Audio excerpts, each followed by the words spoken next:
여러분 안녕하세요. 만원사 벌써 9회입니다. 날씨가 많이 덥죠. 이 9회 내용 같이 들여다보면서 더위를 확 날려버릴 수 있도록 바로 들어가겠습니다. 추위 속에서 정말 벌벌 떨면서 임금이 자기를 다시 불러주기를 학수고대하는 그 모습이 잘 드러나 있는 부분이 만원사 9회입니다. 자, 같이 보시죠. 차라리 쾌히 죽어 이 서름을 잊자 하고, 죽고 싶다는 이야기죠. 이러한 서름을 겪느니 죽고 싶다. 포구사변에 혼자 앉아 종일토록 통곡하며, 종일토록 하는 일은 통곡밖에는 없는 것 같아요. 포구사변은 그냥 해변이라고 생각하시면 됩니다. 배가 들어가고 나가는 혼자가 중요하죠. 화자는 늘 유배지에서 혼자였습니다. 친구도 없고요. 망에 투사하려 함도 한 번, 두 번 아니오며,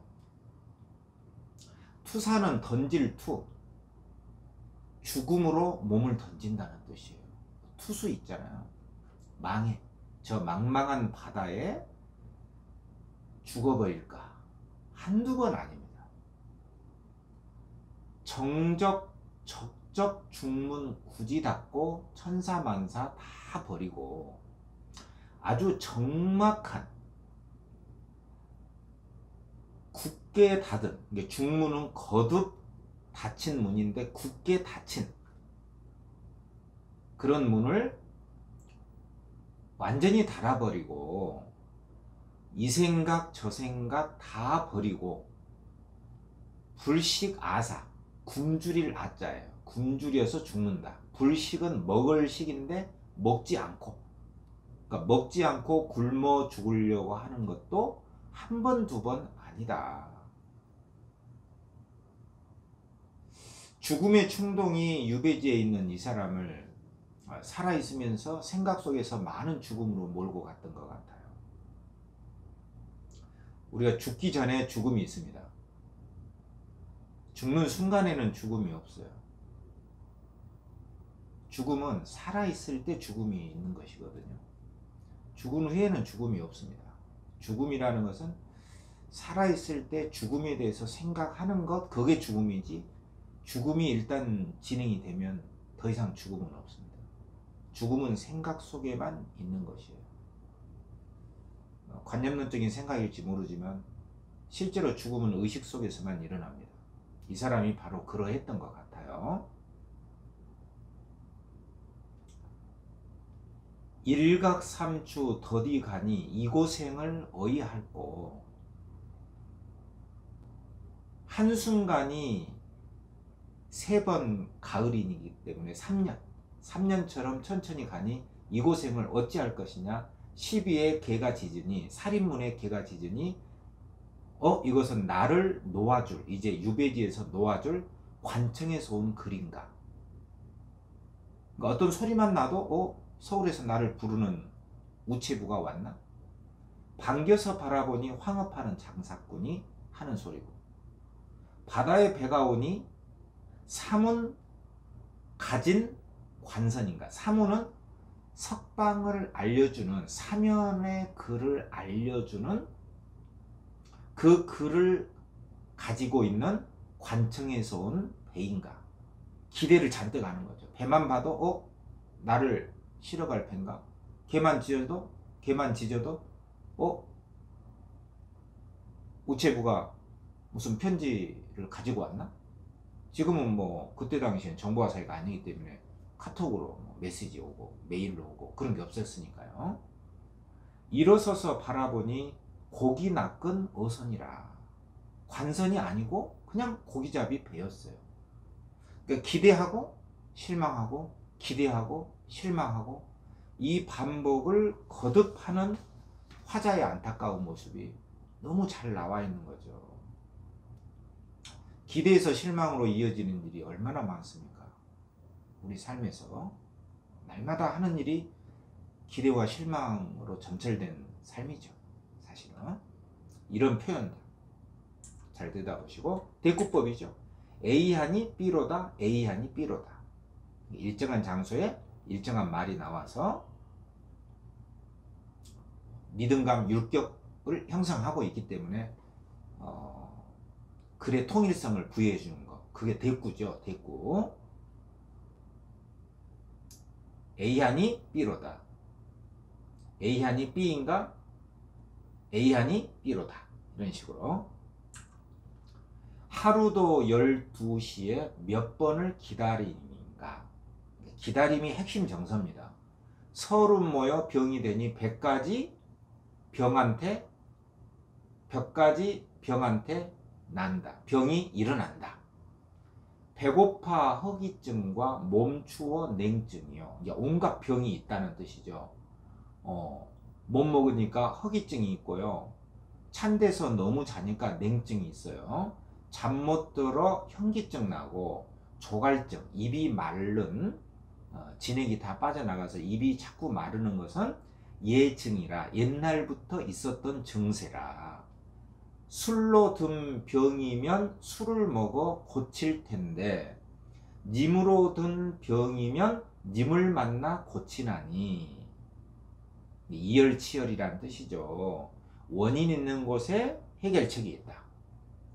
님으로 병이 왔으면 님을 만나면 병이 고쳐질 텐데, 북이 공명으로 든 병에는 공명하여 고치자고 한들. 자, 이 부분이 굉장히 중요해요. 이 사람 왜 유배지에 왔죠? 뇌물 받다가 공무원인데 2개 이상 관직을 겸임하다가 이것저것 막 관여하는 일이 많고 뇌물, 돈 문제에 걸려들어서 이곳에 왔는데, 그것은 다름 아닌 북이 공명의 맛을 알아서 생긴 것이라고 화자가 지금 판단하고 있어요. 자기 병을, 내 병은 너무 북이 공명을 좋아해서 생긴 병이다. 그랬으니 이것 때문에 생긴 병에는 그 북이 공명으로 고치자고 한들, 화를 맞고 놀란 새가 살바지에 앉자고 할 것인가? 화를 맞은 새가, 화살이 꽂힌 자리거든요. 화살 꽂힌 자리에 2번 다시 갈 수 있을 것인가? 못 가죠. 불에 데인 아이가 그 불 가까이에 가지 않죠. 트라우마가 있잖아요. 상처가 있는 자리는 가지 않습니다. 그러니까 이 사람 지금 술로 든 병이면 술로 고치고 싶고, 님으로 든 병이면 님을 만나 고친다고 하는데, 내가 북이 공명으로 인해 이러한 꼴이 됐으니 그 북이 공명을 다시 얻으면 내 병이 나을 텐데, 그러나 북이 공명 때문에 내가 뜨거운 맛을 봤으니 화살을 맞고 놀란 새가 화살 꽂힌 자리에 앉자고 할 것인가? 내가 북이 공명 때문에 이런 꼴이 됐으니 내가 다시 북이 공명을 추구할 수 있겠냐? 나는 북이 공명 때문에 병이 들었으니 북이 공명으로는 북이 공명을 다시는 추구하지 않겠다라는 뜻을 보여준 거예요. 그러니까 사실은 이런 글은 화자가 말하자면은 자기 신세 한탄을 하면서 글로서 서름을 풀어내는, 그래서 나날을 견뎌낼 수 있는 힘이 생겼을 수도 있지만, 사실은 이런 글은 누군가의 귀에 들어가고 누군가에게 전해져서 누군가에게 이 처참한 신세를 누군가가 알아줘서 그 누군가가 나를 풀려주기를, 나를 유배해서 풀려나게 해주기를 바라고 쓴 글이거든요. 그러니까 당연히 나는 이제 더 이상 부귀공명을 추구하지 않겠노라, 이런 말을 하는 것입니다. 이 부분 나올 수 있어요. 이게 굉장히 중요한 부분이거든요. 제 해설을 다시 한번 들으면서 음미하면 저절로 문제 풀 수 있습니다. 부귀공명을 하지 않겠다. 서리법을 통해서 신농시 꿈에 만나 병 고친 약을 무려. 신농시라는 그 병 잘 고친다는 전설상의 황제를 만나서 이 병을 고치려면 어떤 약이 필요하냐 좀 물어보고 싶다. 청심환 회심단에 유명한 약들이죠. 강심탕을 먹었은들 천금준마 잃은 후에 그 뛰어난 말, 최고급 말을 이미 잃은 후에 이미 유배당했죠. 그 부귀공명, 그 좋은 관직 다 잃은 후에 외양간을 고침과 똑같다. 이미 끝났다. 이미 일은 다 끝난 뒤에 외양간을 고치는 격이다. 소 잃고 외양간 고치는 격이다. 이미 늦었음을 한탄하는 것이죠. 갖은 성량 다 배웠으니 이런 말입니다. 성량이라는 것은 여러 가지 아름다운 공예품을 만드는 연장들이에요.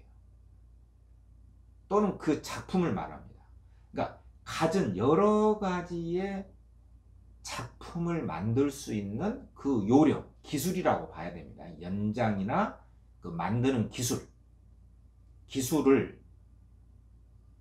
굉장히 좋은 작품을 만든 기술을 다 배우자고 배우자마자 배웠으나 이미 그 순간 눈이 어두운 모양과 똑같다. 그러니까 내가 갖출 건 다 갖췄다는 거예요. 옛날에 다 갖출 거 갖췄으나 이미 나는 유배에 와 있고 모든 것을 잃어버린 눈먼 소경과 같다. 다 잃었다는 뜻이, 다 끝났고 어와 이 사이에 해가 벌써 저물었다. 시간적 배경, 저물 무렵에 한탄하고 있죠.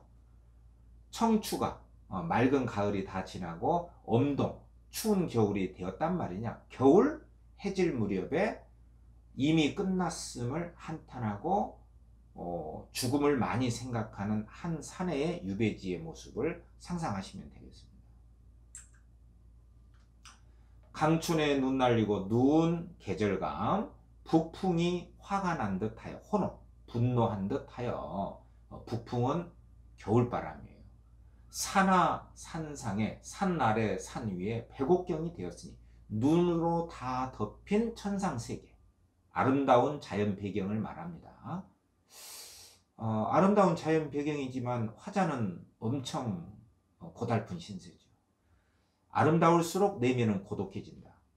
11루 5경을 12루각의 5가지 아름다운 경치가 하나의 집으로 통해 있도다. 그러니까 5가지 경치가 다 하나의 집과 같다는 것이에요. 아름다운 경치죠. 저 건너 높은 높은 산에 홀로 섰는 저 소나무를 봤어요. 자연물을 봤어. 관심사가 소나무입니다. 오상고절은 내 이미 알았나니. 소나무는 서리에도 오만하고 서리가 내려도 시들지 않고요. 고독한 절개. 절개의 상징이죠. 내가 이미 소나무 너의 절개를 알았나니. 광풍이 아무리 광풍이 불어도 겁날 것이 없거니와 너는 겁내지 않는다. 시들지 않는다. 돛체 맨 저 초부야 행여나 찍을까 두렵다. 그러니까 도끼를 맨 초부가 뗄나무하는 나무꾼이 행여나 절개의 상징인 소나무를 찍을까 두렵구나, 이런 생각을 합니다. 이것은 마치 이 화자가 절개를 추구하는 사람처럼 지금 보이기 위해서 쓴 거예요. 자기가 절개를 추구하는 사람이라는 것이죠. 어쨌든 소나무를 보면서 절개 찍으면 안 되는데. 그리고 또 하나 화자가 주목한 대상이 동백화입니다. 겨울에 동백화 피거든요. 동백화 핀 꽃은 눈 속에도 붉었으니, 눈 속에 시들지 않는 나무 소나무, 이걸 꼭 주목을 하시고요. 눈 속에도 붉은 꽃 동백꽃을 꼭 주목을 하세요. 이게 화자의 정서, 화자가 지향하는 뜻을 함축하고 있는 소재들이에요. 동백화, 눈 속에 붉은 꽃, 설만장안의 학정홍과 의연하다. 의연은 꿋꿋하다. 설만장안은 눈으로 가득 찬 장안, 서울이에요. 그러니까 자기가 서울에 있을 때 눈으로 가득 찬 서울에 학정홍이라는 것은 학이 있죠. 하얀 학의 정은 정술인데 학의 머리와 같이 붉음과 똑같다. 그대로인 것과 같다. 그러니까 학정홍이라고 하는 것은요, 동백꽃을 비유한 말로 많이 쓰입니다. 여기서는 동백꽃의 모습으로 보시면 돼요. 왜냐하면 동백꽃을 묘사했거든요. 동백꽃 핀 꽃은 눈 속에 붉었으니 이 붉은 모양이 눈으로 가득한 서울의 학의 머리처럼 붉었는데 지금과 어쩌면 서울과 지금이 어쩌면 그렇게 우연하게 똑같은가. 그러니까 눈 속에 빈 동백화를 딱 보면서 아, 서울의 학의 붉은 머리 바로 그것이다. 동백화를 비유한 표현입니다. 동백화를 떠올리고 아, 동백화 그대로구나. 이 생각을 하게 되는 순간입니다. 엊그제 그런 바람, 간밤에 이런 눈에 바람 많이 불고 그렇게 불던 바람이 있고 지나간 밤에 이렇게 내린 눈이 있었는데 높은 절개 고운 빛이 고침이 없었으니 그대로다는 뜻이에요. 우연하다, 이 말하고 똑같아요. 그 절개 고운 빛 동백이죠. 눈 속의 동백 빨갛습니다. 우연하다, 고침이 없다, 그대로다. 춘풍의 도리화, 봄바람에 핀 도리화, 도리화라는 꽃이 있는데 도리화는 도리어 부끄럽구나. 근데 도리화는 동백을 보면 너무 부끄러워. 왜냐면 동백은 눈 속에 핀 하나의 강렬한 열정이고 하나의 눈을 이겨낸 의지적인 대상이에요. 그러나 봄이 오면 잠깐 피었다 쳐요. 도리화. 그러니까 동백화하고 도리화는 대비되는 소재입니다. 화자가 추구하는 것은 뭐냐면 도리화가 아니라 부끄러운 도리화가 아니라 동백화고 소나무다. 이것만 아시면 돼요. 오케이. 시어의 대비다. 자, 나는 외박한데 이제 밖에서 잔다는 건데 굉장히 추운 곳에서 잔다는 뜻이에요. 한데 추운 데서 자니 설풍에 어찌하리. 이제 자기의 추위 속에서 떨어서 자는 자기의 처참한 신세를 굉장히 생생하게 드러냅니다. 눈 오고 바람에 어찌하겠는가. 보선 신발 다 없으니 발이 시려서 어이하리. 하물며 찬데 누워 얼어 죽기 편시로다. 편시는 잠깐이로다. 금방 죽을 것 같다. 얼어 죽을 만큼 추운 데서 내가 살고 있다. 주인의 힘을 빌어 근력 힘을 빌어 방한칸 의지하니 방한칸 얻어서 흙바람 발라쓴들 조희맛 아울소냐. 그러니까 흙바람은 흙바람벽인데 바람막이 벽이 있는데 흙으로 발라놓은 거예요. 백석에 흰 바람벽이 있어요. 그런 시도 있죠. 바람에 흙만 발라놓은 거예요. 이제 거치장이 전혀 없죠. 인테리어가 전혀 없는 방이라고 보면 됩니다. 이 흙바람을 발랐은들 흙으로 바람막이 벽으로 했은들 종이로 만든 벽, 조희맛은 종이벽이라고 보면 돼요. 종이로 바른 벽을 알소냐, 그것만 같을 소냐. 종이로 만든 벽이 훨씬 좋다는 뜻입니다. 서리법이에요. 이 문맥상의 뜻만 우리가 이해하면 됩니다. 방한칸 주인에게 빌려서 의지하니 흙으로 바람막이 벽을 하고 그것은 종이로 만든 벽만 같을 소냐. 그것을 알소인가. 벽마다 틈이 벌어져 틈마다 또 벌레가 있어요. 겨울철에 무슨 벌레가 있었을까. 이런 생각도 들지만 어쨌든 벌레. 구렁 진해에 섞여 있어. 세상에 구렁이 진해가 겨울 흙바람 속에 막 들어있다. 그리고 약간의 벌레가 있지만 내가 저하다는 두려워하다. 두려워하겠느냐. 구렁이도 있고 진해도 있고 그러니 몇 마리의 벌레 같은 거 내가 뭐 두려워하겠는가. 굵은 벌레는 주워서 그냥 골라서 버리고 적은 벌레는 던져버린다. 아주 더럽고 추운 방을 이야기합니다. 대를 얽어서 문을 하고 헌 자리로 가리오니 대나무로 문을 만들고 바람이 막 부니까요. 문도 없었나 봐. 그러니까 대나무로 엮어서 문을 하고 헌 자리로 그러니까 어떤 누더기 같은 것으로 이렇게 문을 가리오니 적은 바람, 가리온들 큰 바람은 어떻게 하겠느냐. 그러니까 바람을 가릴 수가 없다. 이게 정상적인 문이라고 볼 수는 없는 것 같아요. 근데 겨울에 바람에 그 바람 벽에 막 구렁이, 지네, 벌레, 겨울에 어쨌든 험악하고 추운, 아주 더럽고 추운 자기 방을 이렇게 묘사했다고 보시면 되겠습니다. 우리 의심하지 맙시다. 적은 바람 가리온들, 큰 바람 어이야리 도중에 나무를 모아서, 그러니까 섬 가운데 나무를 모아서 아침 저녁 조석밥 겨우 지어 먹네. 자기가 밥을 해서 먹는다는 거죠. 가난한 손의 방에, 손님, 화자야. 가난한 이 유배지의 나그네의 방에 불김이 희울소냐. 불, 따뜻한 구들장의 불이 희울소냐. 그거 없다는 뜻이에요. 뜨뜻한 방 같은 것도 없다. 쉽지 않다.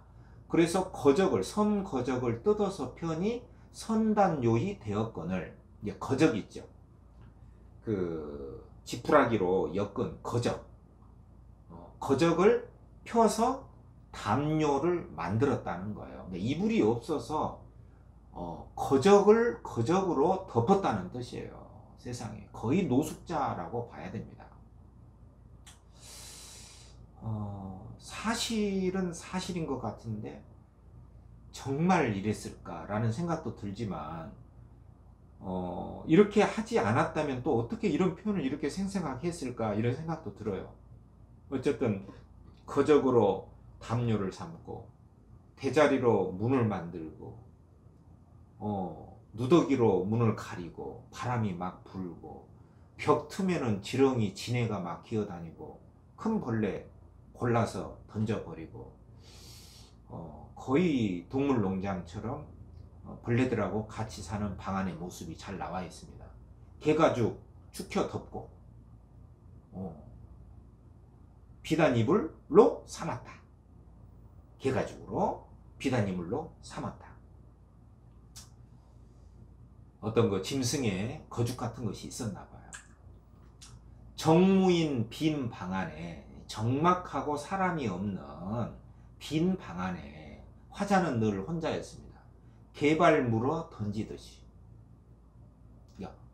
정말 개발처럼 혼자 앉아있는 모습입니다. 새우잠 곱송거려 움츠려서 긴긴 밤 새워날 때 이렇게 웅크리면서 밤을 샐 때 위로는 한기, 추운 기운이 들고 아래로는 냉기가 올라. 대꾸죠. A로 B하고 A로 B하고. 그러니까 대꾸는 한 줄에서도 일어나고 줄과 줄 사이에서도 일어나죠. 이름은 온돌이나 한 대만도 못하구나. 추운 대만도 못하다. 육신이 빙상되어 얼음되어, 육신이, 내 몸이 차가운 얼음덩어리 서리가 되어서 한전에, 추위에 몸이 떨림이 한전, 떨릴 전자입니다. 추위 한자. 저절로 날 때, 저절로 막 떨릴 때 내 몸이 막 저절로 떨려. 이렇게 떨리니까 그것은 마치 송신하는 솥대냐 관역 맞은 화살대냐. 화살을 비유합니다. 그러니까 관역에 화살이 딱 맞으면 바르르 떨잖아요. 이렇게 떠는 모습을 비유한, 화자에 비유하는 보조관념이죠. 화살대.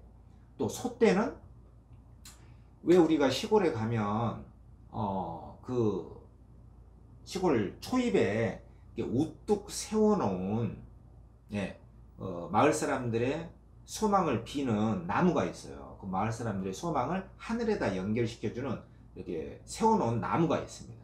거기에 헝겊도 달아놓고 거기서 무녀들이 굿도 하고 그래요. 나무입니다. 그래서 송신은 신호를 보낸다.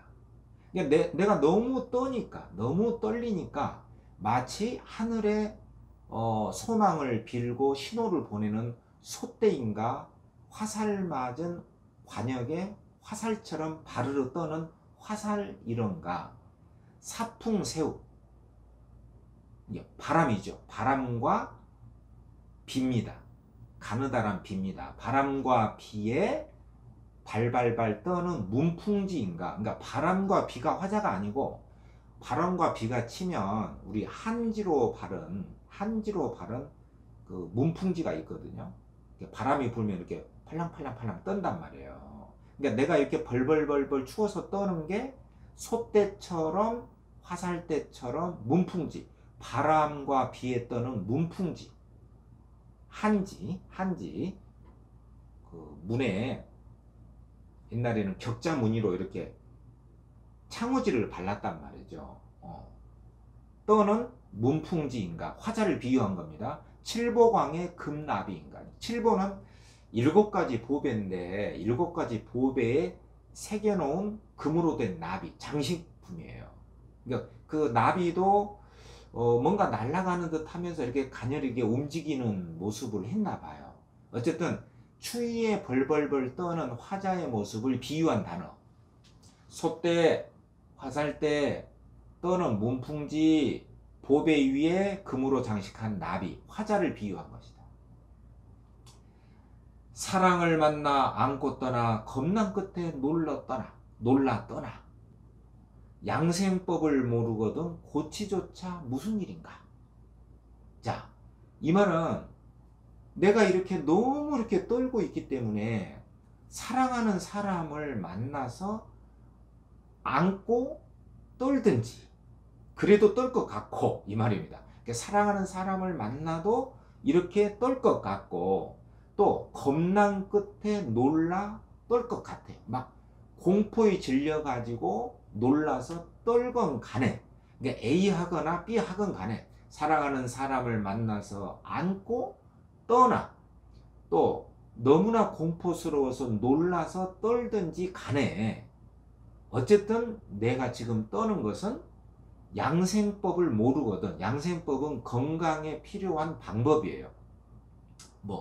뭐가 좋다 하면은 뭘 먹고 견과류를 먹는다거나 자기 몸을 보여주는 양생법을 모르는데 고치는 입을 딱딱거리는 거예요. 옛날 선현들이 아침에 일어나면은 이빨과 잇몸을 강화시킨다고 견과류를 많이 먹고요. 그리고 이렇게 입을 이렇게 다물고 이렇게 이빨을 서로 부딪혔답니다. 그러니까 두드리고 이빨치, 이빨을 두드리는 것이 양생법인데 나는 사실 양생법도 모르는데 고치는 무슨 일이냐. 그러니까 저절로 입이 나는 덜덜덜 떤다는 거예요. 내가 양생법을 알아서 떠는 게 아니라 그냥 추워서 나는 막 떤다는 거예요. 이렇게 떠는 것은 사랑하는 사람을 안고서 떨든지, 너무 공포스러워서 놀라서 떨든지, 그 어떤 떠는 것인지는 모르겠지만 또 양생법을 알고서 떠는 것은 아닌데 이빨을 부딪히면서 이렇게 이빨까지 덜덜덜 떠는 것은 이게 과연 무슨 일인지 모르겠다라고 추위 속에서 떠는 화자의 모습을 이렇게 설명을 하고 있는 것이죠. 추위 속에서 떨고 있는 화자의 모습을 볼 수가 있습니다. 눈물 흘려 베개에 젖어 얼음 조각 비석인가. 마치 얼음 조각 비석과 같다는 거예요. 비유법이죠. 그러니까 추위 속에 눈물을 흘려서 베개를 젖었는데 너무나 추워서 눈물이 그만 얼어버려서 얼음 비석과 같다는 거예요. 이건 조금 과장인 것 같아요. 물론 강원도 뭐 산악 같은 데서 뭐 이렇게 오줌을 이렇게 누우면 어떤 병사가 오줌을 누는 즉시 그게 얼음이 되고 막 눈이 오는 즉시 막 얼음이 됐다, 그런 영상을 본 적은 있습니다. 물론 뭐 오줌 싸는 장면을 내가 봤다는 게 아니고 그 장면이 좀 나왔던 적이 있었어요. 그 장면이 노골적으로 나오진 않았지만 어쨌든, 그런데 눈물을 흘리니까 너무 추워서 그게 얼음 비석이 됐다. 그럼 이게 굉장히 심각한 건데, 어쨌든 너무 춥다. 새벽닭 회효운이 반갑다 닭의 소리, 닭소리가 딱 들리거든 새벽에. 그래서 옛날에 서울에서 단목문 대루원에 대개문 하던 때라 또 이제 회상을 합니다. 하던 그때, 그러니까 단목루라는 문에서 성곽이 열리기를 기다리던 대개 문인데 그 문이 열리기를 기다리는 문 이름이에요. 성문이 쫙 새벽이면 닭울음 소리가 나면 성문이 열리던 그때가 생각이 나는 것이죠. 반갑다, 반가 닭소리. 새로이 그때를 생각하면 눈물 나고 길게 탄식하던 때에 동창이 이명하고 태양이 높았으니 이제 아침이 됐어. 이미 밝았다는 뜻입니다. 동창이 밝았고 게을리 일어나 앉아 굽은 다리 펼 때 이제 서서히 일어나 앉아서, 근데 그렇게 추운데 어떻게 서서히 일어날까? 확 일어나야 되는데 어쨌든 서서히 일어나 앉아서 슬로우로 다리를 쫙 펼 때 삭다리를 조기는 듯 마디마디 소리 난다. 이제 다리에서 막 으드득 소리가 나는 거예요. 마치 삭다리는 죽은 나뭇가지인데 죽은 나뭇가지를 부러뜨리는 듯 패다. 조기라는 게 패다. 장작 패다. 죽은 나뭇가지로 장작을 패듯이 뼈 마디마다 소리가 난다. 무릎 관절의 윤기가 그 마디마디 연골이 다 손상이 된 것 같아요. 물론 제 생각입니다. 그러나 이 사람도 뭐 웬만하면 무릎에서 소리 나거든요, 사실. 근데 이제 굉장한 추위 속의 고통을 강조하기 위해서 표현한 겁니다. 돌 담배 때 잎 난초를 쇳덩불에 붙여 물고 이제 담배를 피는 모습이에요. 뭐 이런 건 어떻게 구했지? 돌 담배 때. 어쨌든 담배 약초를 재배했을 거고 그것을 가루로 넣어서 이제 잎담배를 피는 거죠.